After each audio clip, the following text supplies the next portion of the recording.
Hello friends. तो आज हम करते हैं 9th क्लास का चैप्टर है force and laws of motion. ये क्विक नोट्स हैं रिवीजन के लिए।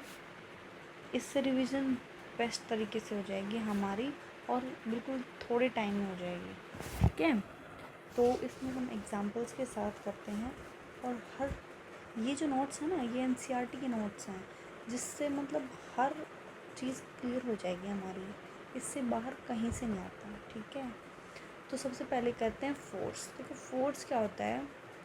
फोर्स क्या होता है इज़ अ पुश पुल और hit that can change the state of motion या शेप ऑफ एन ऑब्जेक्ट। ठीक है, किसी भी ऑब्जेक्ट के ऊपर फोर्स लगाते, पुश करते हैं या पुल करते हैं, उससे उस ऑब्जेक्ट की शेप चेंज हो जाए, उस स्टेट चेंज हो जाए। वो रेस्ट पे है तो मोशन में हो जाए, मोशन में है तो रेस्ट पे हो जाए, तो उसे फोर्स कहते हैं। ठीक है, देखो क्या क्या इफ़ेक्ट होते हैं इस फोर्स के। स्पीड में चेंज हो जाता है। देखो अगर कोई चीज़ फास्ट मूव कर रही है तो उस पर फोर्स लगाने से वो स्लो कर सकते हैं, स्लो चल रही है तो उसको फास्ट कर सकते हैं। चेंज इन डायरेक्शन, हाँ अगर वो लेफ़्ट में जा रही है तो फोर्स लगा के राइट में कर सकते हैं। ठीक है, साइज चेंज हो जाता है, शेप चेंज हो जाती है फोर्स लगाने की वजह से। एग्जाम्पल्स में जैसे पुशिंग अ ट्रॉली, जैसे ट्रॉली को हम पुश करते हैं तो मोशन चेंज हो जाता है। स्क्वीजिंग अ रबर बॉल देखी होगी आपने, जिसको स्क्वीज करते हो तो उसकी शेप चेंज हो जाती है। ठीक है, ये सब क्या है, किसके एग्जाम्पल, फोर्स के एग्जाम्पल है। ठीक है, अब दो तरह के फोर्स होते हैं, बैलेंस और अनबैलेंस फोर्स। जो बैलेंस फोर्स होता है वो इक्वल और अपोजिट फोर्स होता है, जो एक्ट करता है ऑब्जेक्ट के ऊपर।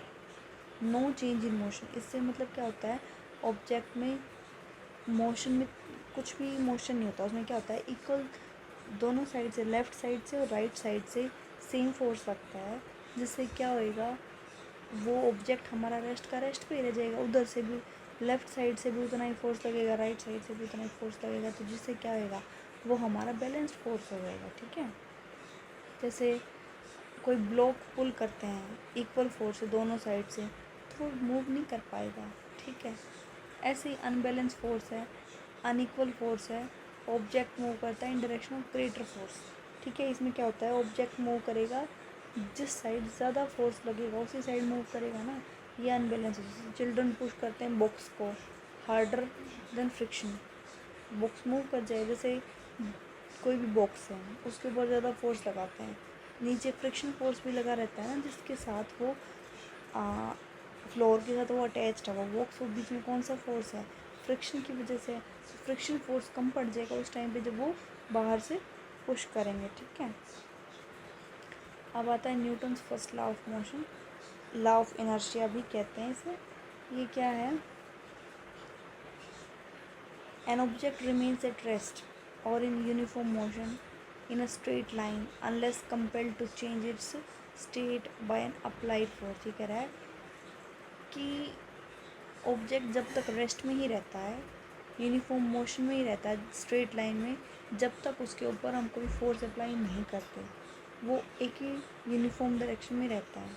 इनर्शिया क्या होता है, tendency of an object to resist change in motion.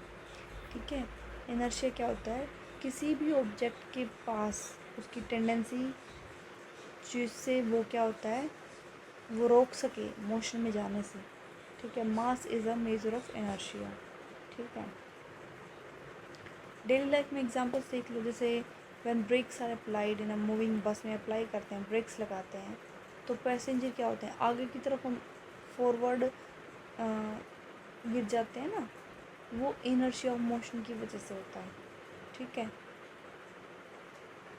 Sudden start, बस स्टार्ट हो जाती है, ठीक है, पैसेंजर फॉल बैकवर्ड, एकदम से वो बस एकदम से स्टार्ट करते हैं तो पैसेंजर पीछे की तरफ फॉल हो जाते हैं, तो ये इनर्शिया ऑफ रेस्ट है। ठीक है, आगे की तरफ जाते हैं तो इनर्शिया ऑफ मोशन है।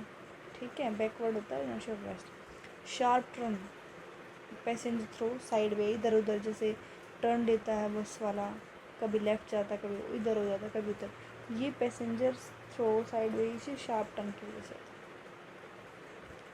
ठीक है, और एक्टिविटीज़ में आपने देखा होगा, carrom coins, striking bottom coins, rest fall vertically due to inertia की वजह से वो गिर जाते हैं। Coins on card over glass, flick card हो गया, कॉइन्स फॉल्स इनटू ग्लास, ये सब एक्टिविटीज़ हैं हमारी एनसीईआरटी की बुक्स के अंदर। उससे ये प्रूफ हो जाता है कि ये सब जो होता है ये हमारे इनर्शिया की वजह से होता है। नेक्स्ट एग्जाम्पल है Newton's law of motion. Newton law of motion क्या कहता है? The rate of change of momentum of an object is proportional to applied unbalance force in the direction of force. ठीक है, कि कितना चेंज हो रहा है मोमेंटम में, किसी भी ऑब्जेक्ट के मोमेंटम में कितना चेंज हो रहा है वो उसके प्रोपोर्शनल है हमने कितना अनबैलेंस फोर्स अप्लाई किया है। ठीक है,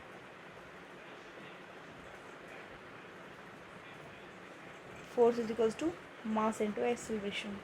ठीक है, और यहाँ पे मोमेंटम होगा mv। एग्जाम्पल जैसे catching a fast cricket ball, जैसे हम किक करते हैं तो क्रिकेट बॉल जैसे कैच कर लेते हैं, हमारे हैंड्स क्या हो जाते हैं? बैक होल्ड हो जाते हैं फोर्स की वजह से। ठीक है, high jump, landing on sand. ठीक है, increase time, reduce impact force. अब जैसे एग्जांपल देख लो, कैसे सॉल्व करेंगे? जैसे हमें दे दिया मास, किसी का 5 किलोग्राम है, उसकी इनिशियल वेलोसिटी है 3, फाइनल है 7 और टाइम है 2 सेकेंड। ठीक है, ओके। अब देखो फोर्स क्या होता है? m इंटू ए होता है। एक्सेलरेशन क्या होता है? एक्सेलरेशन क्या होती है? p by T, momentum. ठीक है, और ये v in A final minus initial by T. Final क्या है हमारी? 7 माइनस 3। ठीक है, यहाँ पे 7 रखेंगे v की जगह पे, 7 माइनस 3 यहाँ पे आ जाएगा 4 इंटू एम मास यहाँ पे 5 है इंटू 5 बाई 2। ठीक है, यहाँ से 10 आ जाएगा हमारा। नेक्स्ट ऐसे ही है, force on 1000 kilogram car from 30 metre पर सेकेंड, रेस्ट इन 4 सेकेंड में क्या होगा?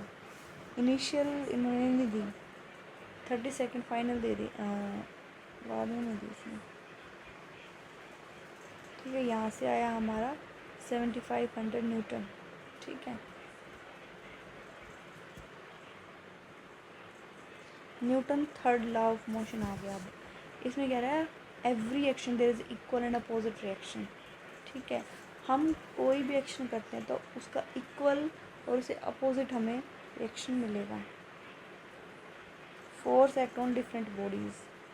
एग्जाम्पल जैसे गन रिकॉयल है, बुलेट फॉरवर्ड, गन बैकवर्ड हो जाती है।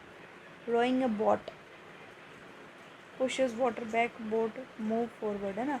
जैसे जैसे हम वाटर को पीछे की तरफ करते हैं तो वो क्या होती है? बोट आगे की तरफ जाती है ना। जैसे पानी में देखा होगा वो नाव चलती है, जैसे जितना जितना पानी पीछे चलता जाएगा इतना इतनी बोट आगे चलती जाएगी, तो इक्वल में हमें रिजल्ट मिलेगा ना उसमें। जितना फोर्स अप्लाई करेंगे, जो हम एक्शन करेंगे उसके इक्वल और अपोजिट रिएक्शन में मिलेगा। जैसे वॉकिंग है, foot pushes ground backward, ground pushes forward. हम हमारे पैर क्या कर रहे हैं? ग्राउंड को पीछे की तरफ कर रहे हैं, ग्राउंड हमें आगे की तरफ कर रहे हैं। ठीक है, मोमेंटम क्या होता है? मोमेंटम इज टू, इसको पी से डिनोट करते हैं और मास इनटू एक्सेलरेशन होता है मोमेंटम। ऐसा यूनिट होती है इसकी किलोग्राम मीटर पर सेकेंड। ठीक है, की पॉइंट्स क्या हैं इसके?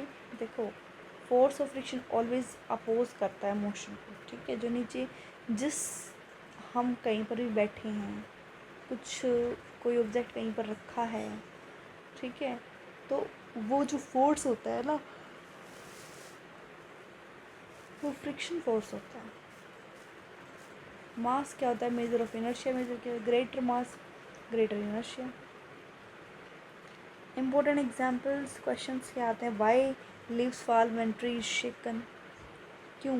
Leaves tries to remain state of rest. ठीक है,